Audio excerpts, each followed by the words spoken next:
Vous écoutez L'Ambition au féminin, épisode 165, et aujourd'hui, on va parler de pricing inclusif et si on peut vraiment charger trop cher pour nos services.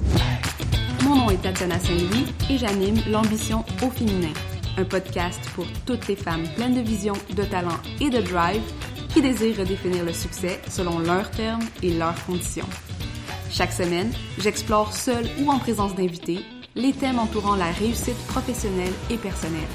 Mindset, productivité, leadership, branding personnel, c'est le rendez-vous pour réfléchir à la façon dont tu veux vivre ton plein potentiel et laisser ton empreinte dans le monde.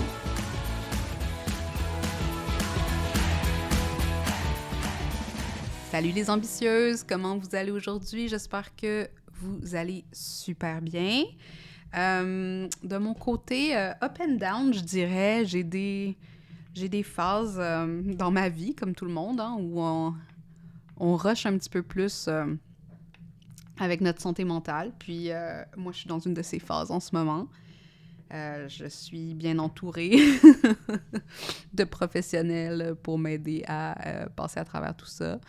Mais bon, c'est la vie. Et puis, ce n'est pas le sujet de cet épisode, bien que je pense que, comme plusieurs d'entre vous qui écoutez, vous savez aussi qu'il faut déstigmatiser toutes les conversations autour de la santé mentale, parce que je pense que une des grandes crises qu'on traverse comme société, c'est de s'imaginer comme des machines, hein, on-off, dès qu'on se réveille le matin, on est en mode productif et quand on va se coucher le soir, ben on recharge nos batteries. Puis je trouve ça... Je suis quelqu'un qui utilise aussi cette métaphore de la batterie, mais on est loin d'être des machines qui peuvent juste se recharger comme ça, comme un téléphone cellulaire.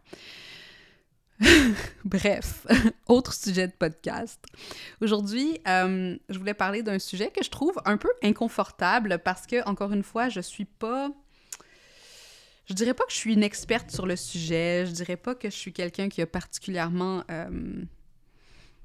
une grande connaissance des différentes modalités et une grande expérience non plus. Et puis, je serais très ouverte aussi à inviter des personnes qui font du pricing inclusif sur le podcast. Donc, si c'est toi et que tu te sens appelé, écris-moi, puis on fera une suite à cette entrevue, à cet épisode. Mais il y a quelques semaines, j'ai publié un épisode qui s'appelait Féminisme, capitalisme et entrepreneuriat, est-ce qu'ils peuvent faire bon ménage? Puis j'ai enlevé un petit band-aid que j'ai l'impression qui était dans mon expression autour de ces discussions autour de l'argent puis ma vision. Puis encore une fois, je préface, puis je sais pas à quel point je devrais préfacer ou pas préfacer ou juste embarquer dans le vif du sujet, là, mais je préface en disant que les opinions que je partage ici sont naturellement issues de mon propre privilège de personne blanche, même si je ne suis pas de descendance caucasienne. Et je suis moitié caucasienne, moitié latina. Et je vis dans l'Amérique du Nord, hein. Je vis au Québec, je suis une propriétaire, j'ai certains privilèges financiers et aussi certains traumas intergénérationnels au niveau de l'argent, comme beaucoup qui écoutaient ici. Et donc, mon expérience, tu sais, est vraiment teintée par ces lunettes-là et mes opinions aussi. Donc, ce que je vais dire ici, c'est totalement subjectif et encore une fois, ça a comme objectif de générer de la réflexion puis offrir des perspectives. All right. Mais n'empêche, tout ce qui est pricing, tout ce qui est argent, tout ce qui est rémunération, c'est des sujets sur lesquels je réfléchis quand même beaucoup, hein, en tant que coach pour entrepreneurs. C'est pas un sujet qu'on peut éviter. Et comme on essaie aussi de naviguer à travers notre relation à l'argent puis nos valeurs, ça peut être complexe des fois de savoir comment offrir des pricing qui sont juste accessibles et qui vont permettre au maximum de personnes de bénéficier de notre approche sans se mettre nécessairement en danger et en le faisant d'un lieu de compassion et de générosité et non pas d'un lieu d'obligation, de honte ou de culpabilité. Puis je pense que ces différentes intersections, justement, sont intéressantes à explorer parce qu'elles sont pas si simples et elles sont indépendantes à chaque personne. Chaque personne va avoir son range de décision et va utiliser sa propre histoire pour justifier ou pour prendre des décisions, dans le fond, pour devenir leader de leur propre business et prendre des décisions par rapport à ça. Ceci dit, c'est sûr que parce que je travaille beaucoup avec des femmes, des personnes en position d'oppression systémique, je fais beaucoup attention à tout ce qui implique, tu sais, genre charger plus ou charger moins, hein, les deux extrêmes, et aussi à toutes les injonctions qu'on vit. Et puis, sur ce, ben, je vais vous encourager à mettre en signet ou en favori ou à écouter après cet épisode l'épisode 114 que j'avais enregistré sur le contenu gratuit et l'injonction de générosité. Parce que je trouve qu'en tant que créatrice de contenu, en tant que personne qui sommes, qui promouvons nos business sur le web, il y a aussi beaucoup de culpabilité puis d'injonction par rapport au fait qu'on doit constamment produire pour notre audience, a.k.a. pour les algorithmes des réseaux sociaux qui enrichissent des milliardaires aux quatre coins du monde. Et donc, j'ai des réflexions mitigées par rapport à tout ça. Quand je parle de pricing inclusif, je voulais d'abord peut-être spécifier un petit peu de quoi je parlais. Je parle autant, genre, de demander des contributions volontaires pour nos services. Je parle de tarification différenciée, donc, par exemple, dire comme si tu corresponds à telle catégorie, voici le prix que je te suggère de payer. Si tu corresponds à telle catégorie, voici un autre tiers. En anglais, on dit tiered pricing. Ça peut aussi avoir en lien avec les bourses et les commandites, etc. Donc, je vais d'abord le dire, hein, je trouve que le pricing inclusif, c'est une excellente chose. Je pense que c'est vraiment génial qu'il y ait de plus en plus de réflexions autour de ça. Quand j'ai commencé en entrepreneuriat, il y avait peu de discussions publiques, même si c'est sûr que, bon, les contributions volontaires puis tout ça, ça a toujours existé. Mais je trouve que c'est intéressant maintenant que ce soit comme démocratisé aussi chez les petits entrepreneurs et puis que ce soit réfléchi avec une vision globale aussi de nos valeurs puis de notre entreprise. Moi, personnellement, j'ai travaillé avec des contributions volontaires au début de ma pratique, quand on était en pleine pandémie et puis que j'avais ni emploi, ni business, ni quoi que ce soit. J'avais juste de l'expertise, qui est un capital quand même. Hein, c'est un capital auquel j'avais accès puis que je pouvais distribuer. Mais c'est ça, tu sais, j'ai travaillé avec certaines modalités comme ça. J'aime bien jouer avec le pricing d'une façon qui est fluide et qui me permet aussi d'aller voir comment est-ce que mon audience se sent par rapport à certains prix? Comment est-ce que moi, je me sens aussi par rapport à mes services puis tout ça? Donc, c'est une excellente chose, le pricing inclusif, puis je pense qu'on devrait on devrait tous réfléchir aussi à comment on veut se positionner par rapport à ça et réfléchir à l'accessibilité de notre travail, surtout quand on évolue dans des domaines du soin, hein, qu'on soit coach, qu'on soit thérapeute, qu'on soit, tu sais, qu'on travaille dans la médecine holistique. Tu sais, c'est une belle façon aussi de transgresser les injonctions capitalistes ou les injonctions extractives qui disent que l'objectif d'une entreprise, ça doit constamment être de maximiser ses revenus et son profit, et que dans certains domaines du soin, ben, ça va à l'encontre aussi de certaines philosophies de dire, ben, on veut un maximum de personnes qui vont pouvoir bénéficier de ces modalités-là.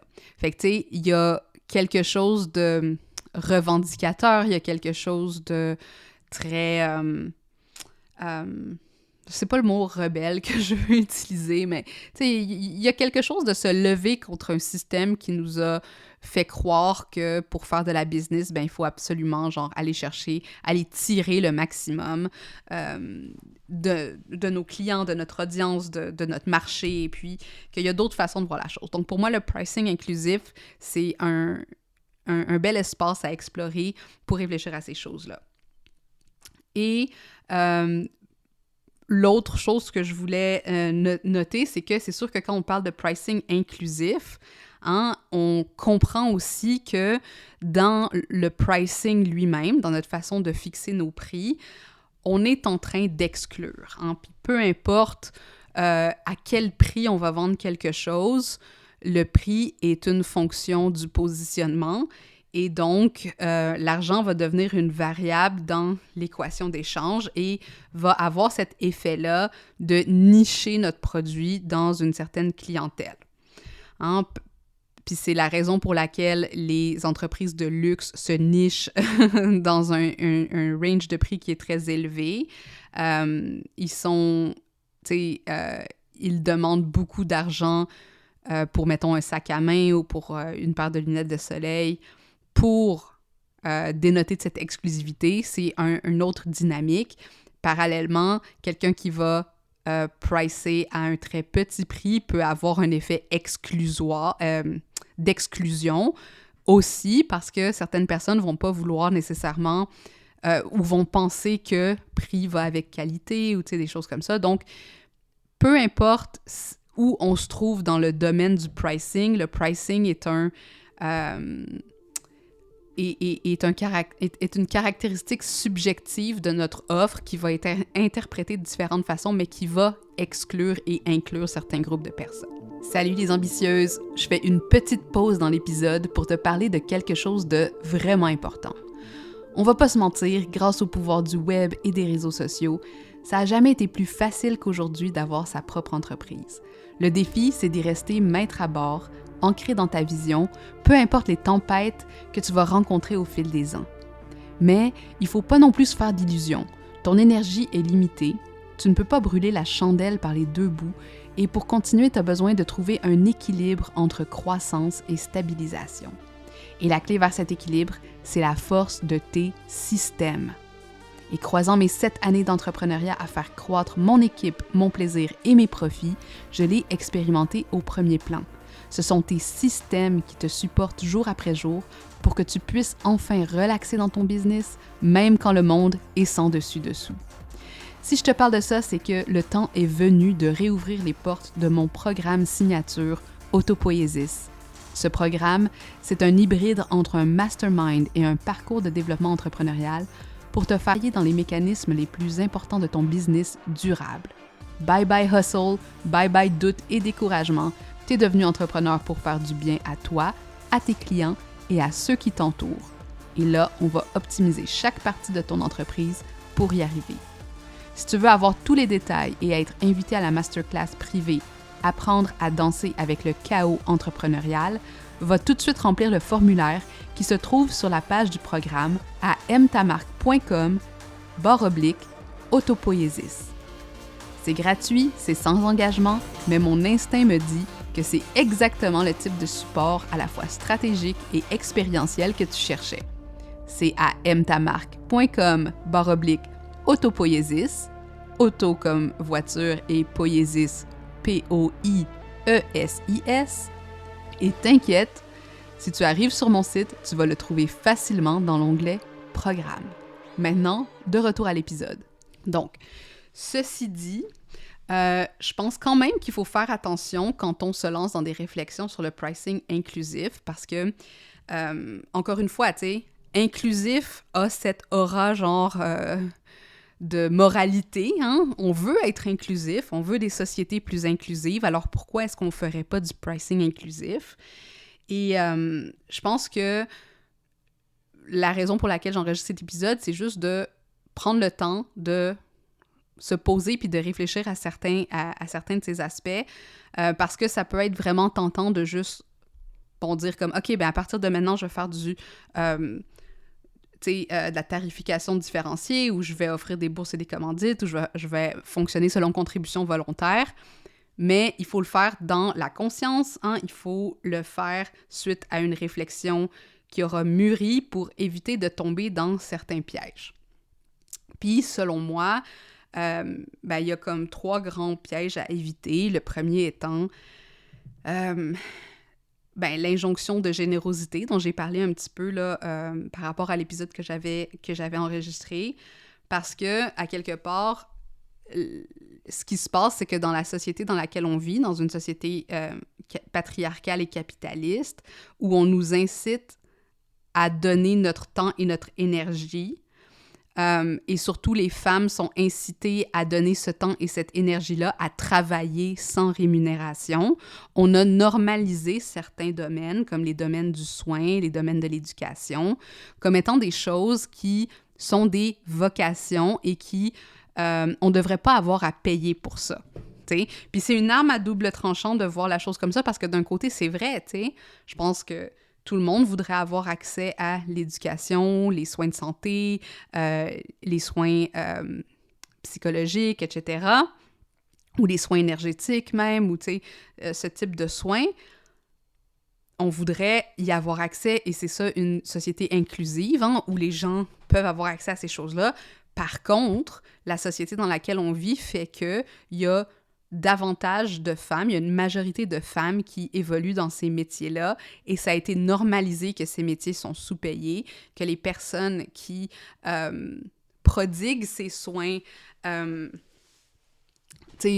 demander jusqu'à un certain seuil de rémunération, qui souvent n'est pas assez pour leur permettre de vivre bien et d'offrir ces soins qui demandent énormément de disponibilité. Puis ça, c'est sans compter tous les métiers ou les vocations qui ne sont pas rémunérées du tout, comme les aidants naturels, comme les personnes qui font l'école à la maison, ils ont peut-être certains incentifs, genre au niveau des taxes ou peu importe, mais c'est loin de nous permettre de vivre dans une société capitaliste dans laquelle, genre, il faut constamment, par exemple, payer pour manger, il y a de l'inflation, etc. Comment est-ce qu'on fait si on se fait pas payer pour les soins qu'on prodigue?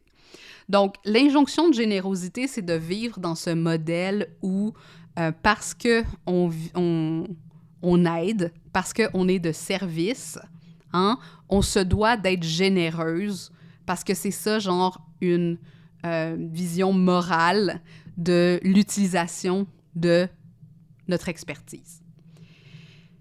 Puis, ce qui arrive avec ça, c'est, puis vous le savez, hein, ça mène, puis on le voit genre dans les systèmes publics, surtout ici au Québec, c'est que ça mène au burn-out.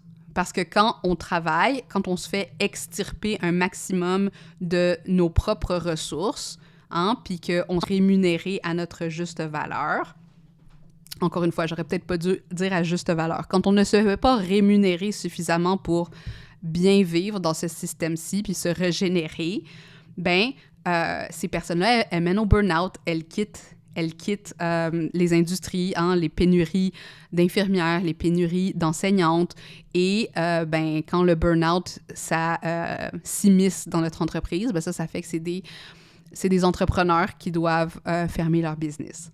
Donc, ça, c'est un des pièges avec tout ce qui est pricing inclusif, de ne pas tomber dans cette vision, du soin, qu'on ne devrait pas avoir à payer pour du soin et qu'on se doit d'être généreuse, parce que le système n'est pas nécessairement généreux envers nous, disons-le comme ça. Ce qui mène à un autre des pièges, qui est le fameux syndrome de Mère Teresa, puis de se dire que, ben, parce qu'on a décidé de travailler dans X domaine, on est en croisade, on est dans une mission divine d'aider les autres, que tout ce qu'on veut, c'est d'aider le maximum de personnes, même si ça a un effet négatif sur nous-mêmes. Puis ça, ce qui arrive, c'est, dans le syndrome de Mère Teresa, c'est souvent issu d'un sentiment de culpabilité, qui est lui-même ancré dans une relation conflictuelle avec l'argent et la richesse. Hein? Argent et richesse mal, et donc, genre, je ne peux pas accumuler ça, et donc, je vais, genre, masquer ça dans le manteau de la bienséance, de la bienportance. Je vais avoir l'air d'être quelqu'un qui est particulièrement généreux, justement, particulièrement dévoué, et de cette façon-là, ben, je vais pouvoir éviter le troisième piège, qui est la peur de me faire juger. La peur de me faire juger, surtout par des personnes, puis tu sais, moi, j'entends souvent des personnes qui travaillent dans des milieux du soin et qui ont peur de certains groupes activistes qui pourraient tu sais, la cancel culture, là, on va le dire, parce qu'ils considèrent qu'elle devrait charger moins ou qu'elle ne devrait pas avoir à payer pour tel ou tel service. Mais on se rappelle, hein, tout ça, c'est comme un cercle qui se renforce lui-même. C'est que tout ça nourrit un système patriarcal dans lequel les femmes ne sont pas payées, dans lequel elles sont mal vues si elles n'offrent pas, elles n'adhèrent pas à cette injonction de générosité et dans laquelle elles ne jouent pas à la Mère Teresa qui va se mettre en difficulté financière dans le but nécessairement d'aider les autres. Fait qu'il y a toute cette dynamique-là qui est importante à juste conscientiser quand on entre dans une réflexion sur le pricing inclusif parce que c'est vraiment important de maintenir pour soi ces seuils de sécurité pour être sûr qu'on est en mesure de faire ce pricing-là. Puis moi, de mon expérience, de ce que j'ai observé, les personnes qui ont fait du pricing inclusif qui fonctionnait, souvent, c'était des personnes qui étaient quand même assez établies, qui ont des valeurs fortes, naturellement, qui sont investies dans leur communauté, mais aussi qui ont beaucoup de volume ou qui ont une très grande notoriété ou qui... on ne connaît pas nécessairement tous les détails de leur modèle d'affaires, mais il y a quelque chose dans leur modèle d'affaires qui permet à ce type de pricing d'être soutenable. Puis ça, c'est comme une question qu'il va falloir se poser, c'est de savoir comment est-ce que ce modèle peut être soutenable dans nos propres entreprises. Parce que si on s'adonne ou on tombe dans les pièges que j'ai nommés un peu plus haut, on va créer des résultats qui peuvent être fâcheux dans notre business, comme par exemple de bâtir, du ressentiment envers nos clients.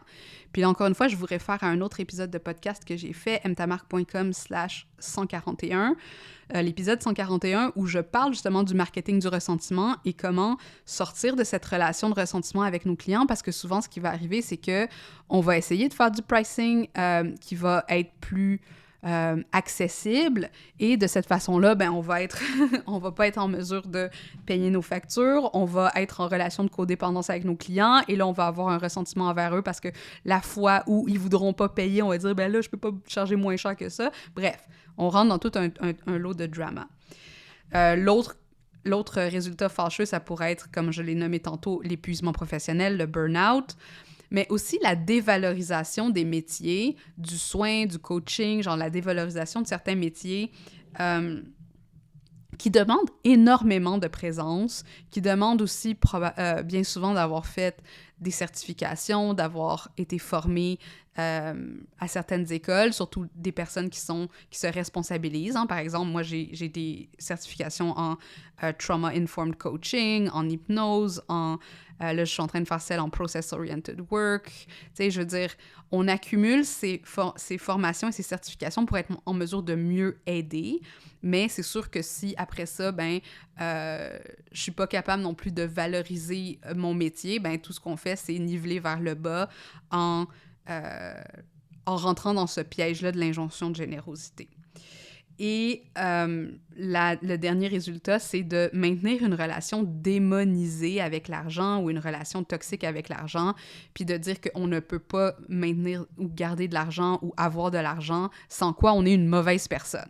Puis ça, on va pas rentrer dans toute la psychologie derrière tout ça, mais tu sais, il y a, historiquement, ça a été très difficile pour les femmes de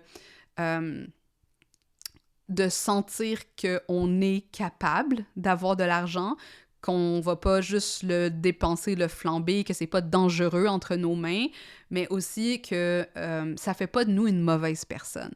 Puis c'est pas parce qu'il y a des personnes qui ont de l'argent qui sont des mauvaises personnes, ou peu importe, même encore une fois, ça veut dire quoi une mauvaise personne, mais tu sais, qui font des choses qui sont négatives pour l'humanité ou la planète, que c'est l'argent qui les a rendus comme ça, tu sais, ou que, bref, on peut avoir un long débat là-dessus, mais tu sais, de démoniser l'argent, je pense que c'est quelque chose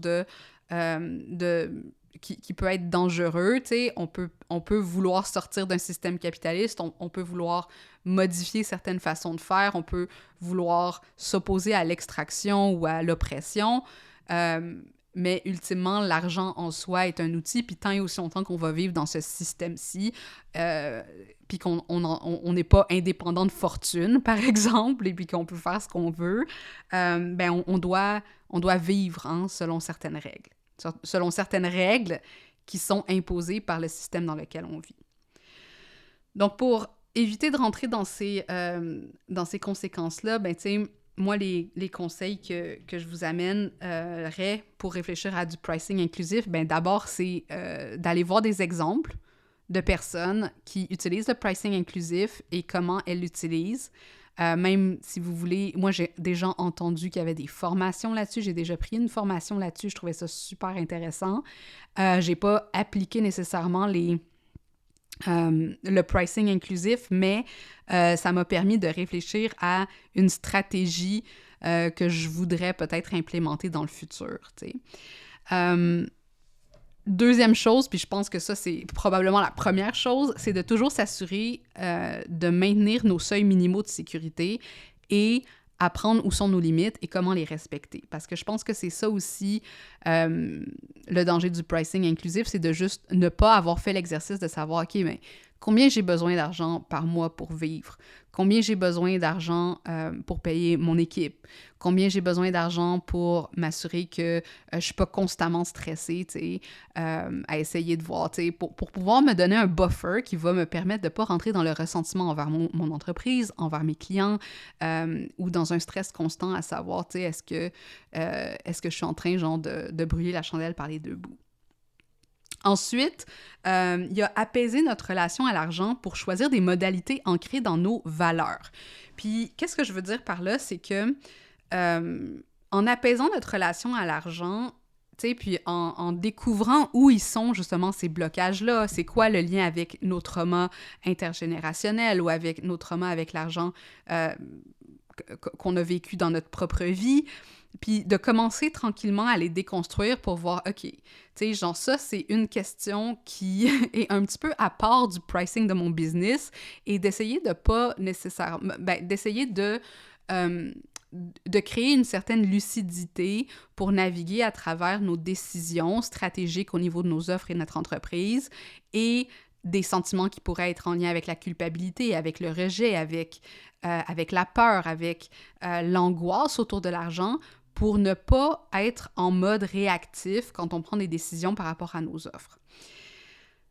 L'autre chose que je pense, puis ça mène justement à éviter de prendre des décisions dans la peur, peur du jugement, peur des représailles ou la culpabilité, et sachant qu'il va toujours être possible de changer et de s'ajuster. Si ça ne fonctionne pas pour vous, vous pouvez toujours changer vos prix.